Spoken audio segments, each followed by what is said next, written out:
Well, the mass movement of asylum seekers shows no sign of ending. In tonight's special report, we follow some of them on their long path through Europe. The journey begins in Greece and continues north through Macedonia and Serbia and into Hungary before the final leg to Austria and beyond. Tonight, ABC correspondents Mary Gearan and Barbara Miller are at key points along this route. But we start on the beaches of Greece with the ABC's Sophie McNeil. The moment of relief.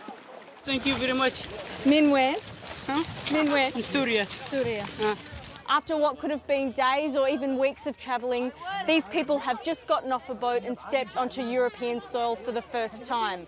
It's the beginning of what's going to be a very long journey. They all paid a smuggler around $1,200 each for their seat, but had to first get past the Turkish police and Coast Guard. I'm planning on going to Germany as my sons are there. I hope I make it. Greek authorities aren't stopping the boats, but they aren't exactly laying out the welcome mat either. Where did you sleep? Sleep? You sleeping? No. Walking. Just walking? Okay. It was an over 20-kilometre walk, 30-degree heat, and many of them were carrying children on the way. Nowhere was provided for them to sleep last night, so they just slept on the side of the road.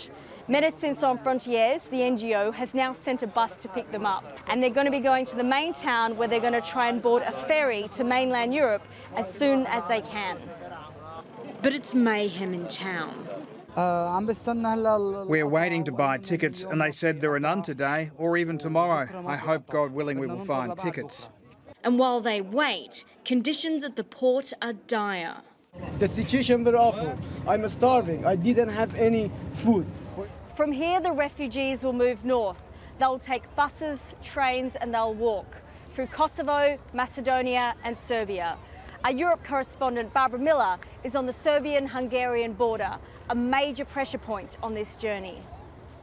That's right. And as the prospect of stricter border controls looms, people here are becoming increasingly concerned that their chance to get to the place they've travelled so far to reach could be slipping away.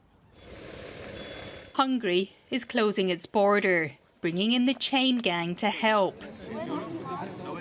For many, this is where the journey from Serbia into Hungary begins. This camp at the town of Kanizsa, about 20 kilometres from the border. The bus there costs €5 a head, another expense in this long journey. Very expensive, yes, very expensive.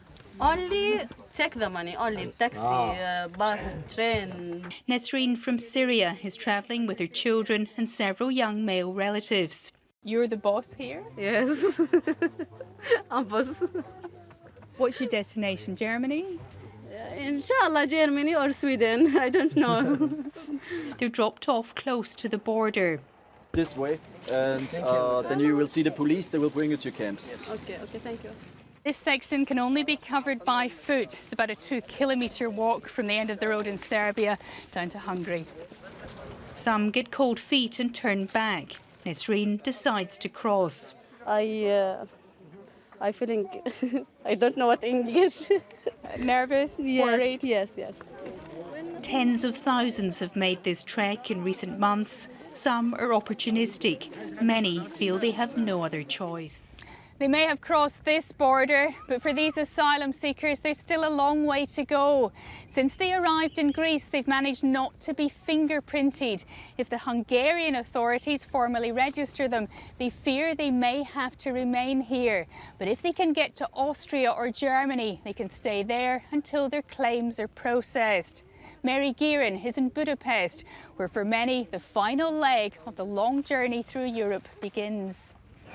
And this is Budapest's main railway station. For most migrants and refugees, Hungary is just a stepping stone to more prosperous nations like Austria and Germany. And for them, a ticket on these trains is a ticket to that new life. They're exhausted but desperate to leave. To impose control and avoid the chaotic scenes of recent weeks, you can see how Hungarian police are controlling the movements of the people onto the platform, keeping them behind these fences here and just letting them through one group at a time. Syrian Mahmoud Al-Taha and his family made a dangerous sea crossing, dreaming of Germany or Britain. This crowded carriage feels like victory. We are comfortable now and we feel in rest, and safe. The hurdles keep coming. Austria has stopped trains from Hungary. The group must now trek another 45 minutes to the border. They walk, not knowing what awaits them. The rumour is they'll be kept in Hungary.